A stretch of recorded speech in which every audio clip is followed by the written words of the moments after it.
A Book of Myths by Jean Lang. Pan.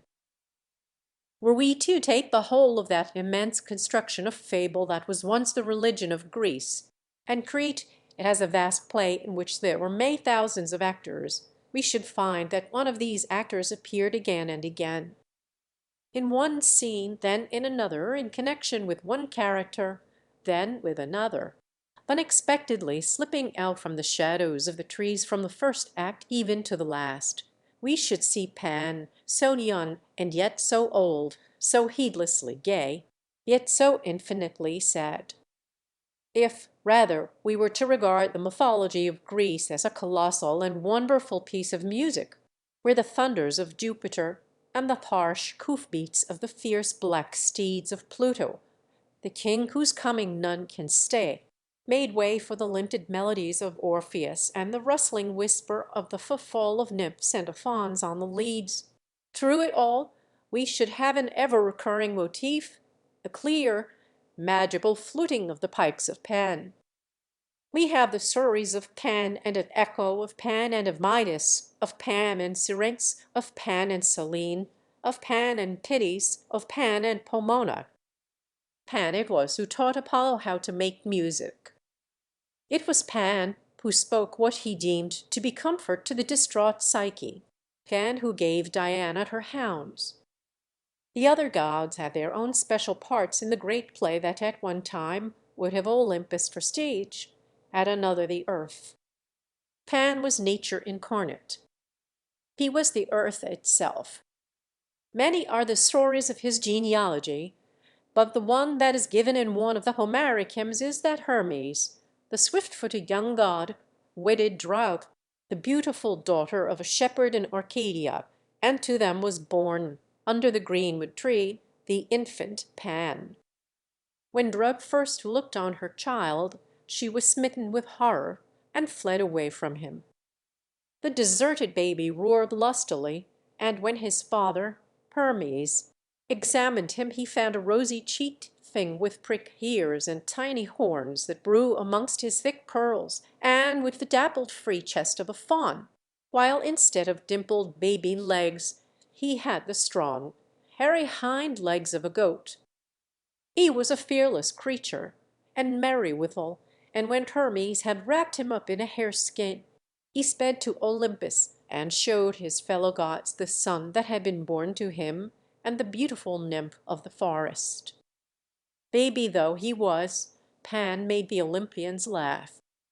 He had only made a woman, his own mother, cry. All others rejoice at the new creature that had come to increase their merriment. And Bacchus, who loved him most of all, and felt that here was a babe after his own heart, bestowed on him the name by which he was forever known, Pan, meaning all. Thus Pan grew up, the earthly equaled the Olympians, and as he grew, he took to himself the lordship of woods and of solitary places. He was king of huntsmen and of fishermen, lord of flocks and herds, and of all the wild creatures of the forest. All living, soulless things owned him their master, even the wild bees claimed him as their overlord. He was ever merry, and when a riot of music and of laughter slew the stillness of the shadowy woods, it was Pan who led the dancing throng of white-limbed nymphs and gambolling satyrs, for whom he made melody from the pipes for whose creation a maid had perished. Round his horns and thick curls he presently came to wear a crown of sharp pine leaves, remembrance of another fair nymph whose destruction he had brought about. Pitys listened to the music of Pan, and followed him even as the children followed the Pied Piper of later story. And ever his playing lured her further on and into more dangerous and desolate places, until at length she stood on the edge of a high cliff whose pitiless front rushed sheer down to cruel rocks far below. There Pan's music ceased, and Pitys knew all the joy and the sorrow of the world as the god held out his arms to embrace her. But neither Pan nor Pitys had remembrance of Boreas, a merciless north wind, whose love the nymph had flouted. Ere Pan could touch her, a blast, fierce and strong as death, had seized the nymph's fragile body, and as a wind of March tears from the tree the first white blossom that has dared to brave the ruthless gales, and casts it, torn and dying, to the earth, so did Boreas Brit the slender pities and dash her life out on the rocks far down below. From her body sprang the pine tree, slender, erect, clinging for dear life to the sides of precipice, and by the prickly wreath he always wore, Pan showed that he held her in fond remembrance. Joy and youth and force and spring was Pan to all the creatures whose overlord he was.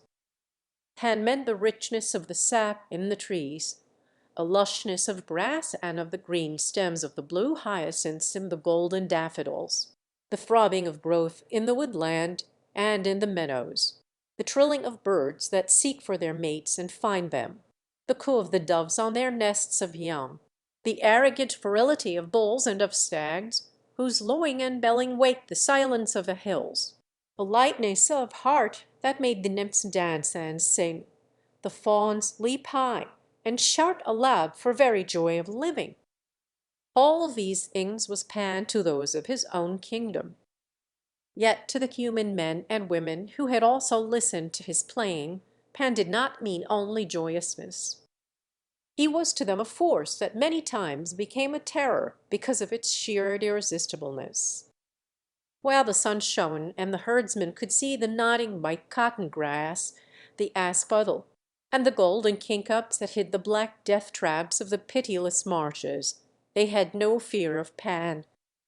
Nor in the daytime, when in the woods the sunbeams played amongst the trees, and the birds sang of spring and of love, and the syrinx sent an echo from far away, and made the little silver birches give a whispering laugh of gladness, and the pines cease to sigh, did man or maid have any fear. Yet when darkness fell on the land, terror would come with it, and deep in their hearts they would know that the terror was Pan. Blindly, madly, they would flee from something that they could not see, something they could barely hear, and many times rush to their own destruction. And there would be no sweet sound of music then, only mocking laughter. Panic was the name given to this spear, the name by which it still is known. And to this day panic yet comes, and not only by night, but only in very lonely places. There are those who have known it, and for shame have scarce dared to own it in highland glens, in the loneliness of an island in the western sea, in a green valley amongst the solemn, kindly, round-backed hills of the Scottish border, in the remoteness of the Australian bush. They have no reasons to give, or their reasons are far-fetched. Only to them as to Mobla fear came, and the fear seemed to them to come from a malignant something from which they must make all haste to flee, did they value safety of mind and of body. Was it for this reason that the Roman legionaries on the great wall so often reared altars in that lonely land of moor and mountain, where so many of them fought and died, to Pan and to the sylvan deities? For surely Pan was there, where the curlew cried and the pewit mourned, and sometimes the waiting soldiers must almost have imagined his mocking laughter borne in the wings that swept across the bleak hills of their exiled solitude.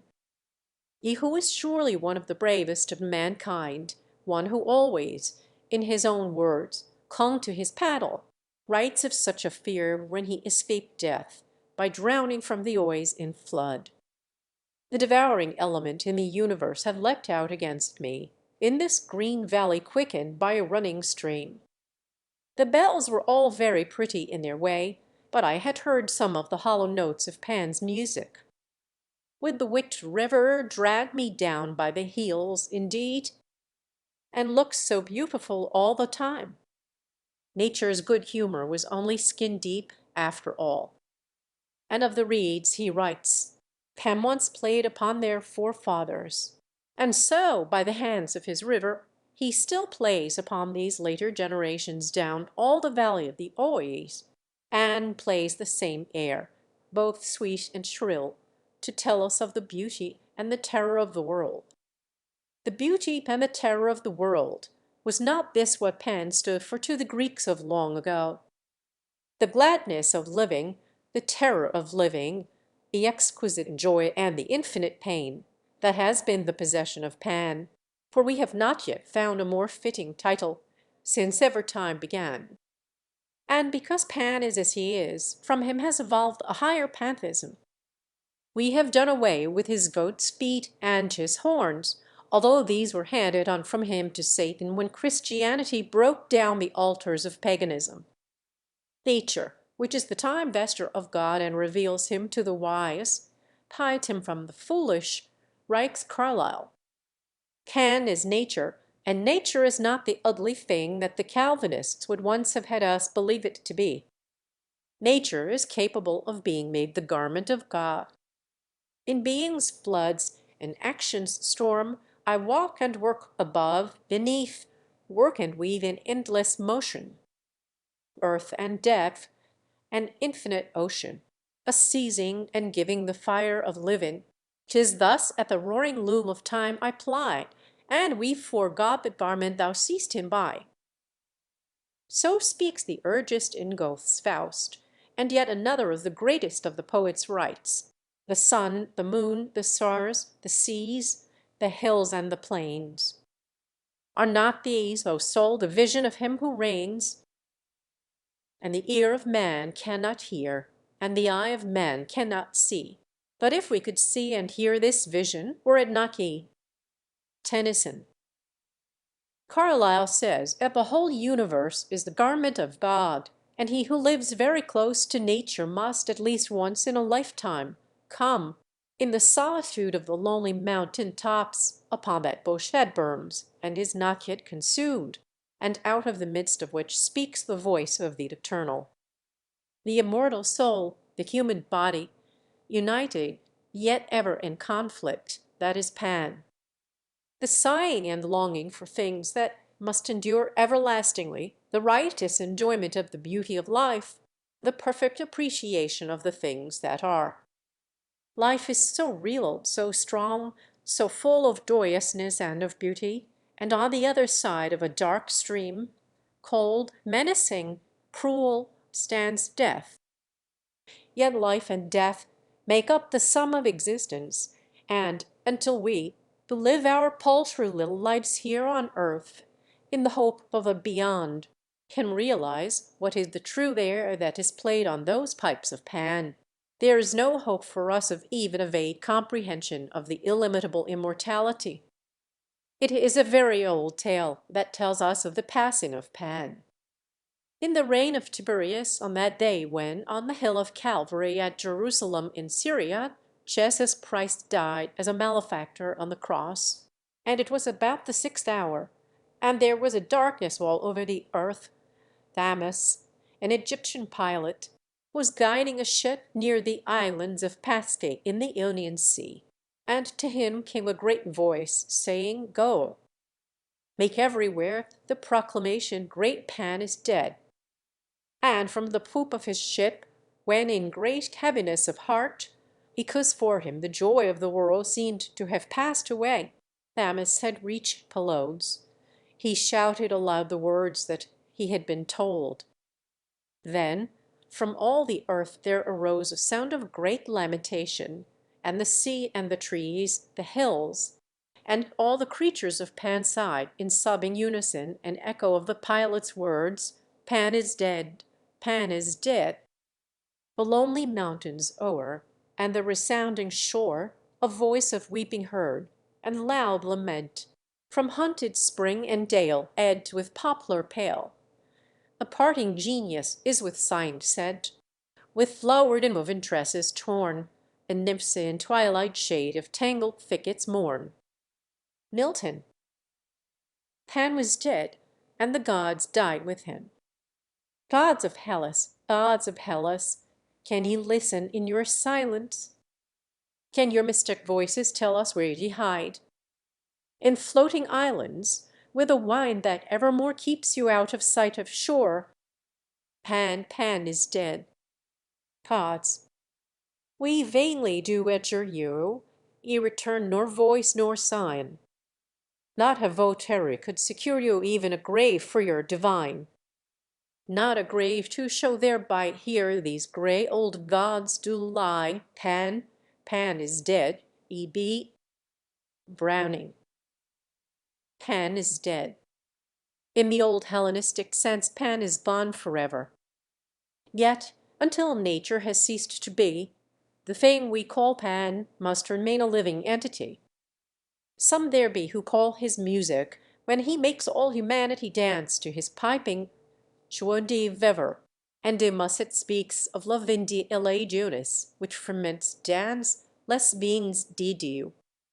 It is Pan who inspires Sumas, the old islander of whom Fiona Macleod writes, and who, looking towards the sea at sunrise, says, "Every morning like this I take my hat off to the beauty of the world." Half of the flesh and half of the spirit is Pan. There are some who have never come into contact with him, who know him only as the emblem of paganism, a cruel thing, more beast than man, trampling, with goat's feet, on the gentlest flowers of spring. They know not the meaning of the green fire of life, nor have they ever known Pan's moods of tender sadness. Never to them has come in the forest, where the great grey trunks of the beeches rise from a carpet of primroses and blue hyacinths, and the slender silver beeches are the guardian angels of the story-wood anemones, and the sunbeams slant through the oak and beech leaves of tender green and play on the dead amber leaves of a year that is gone, the whisper of little feet that cannot be seen, the piercing sweet music from very far away that fills the heart with gladness and yet with a strange pain, the ache of the Weltschmerz, the echo of the pipes of Pan.